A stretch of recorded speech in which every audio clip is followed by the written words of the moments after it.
Hello and welcome. In this video I'll show you how to perform a career lookup using your IMEI number and your phone number of your iPhone 15.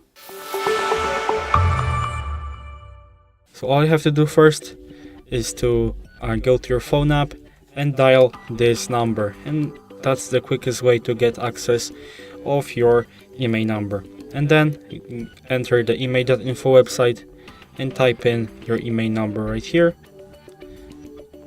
You'll get some basic info about your phone, and here in the basic checks you will be able to not here, the wrong button, career lookup by phone number.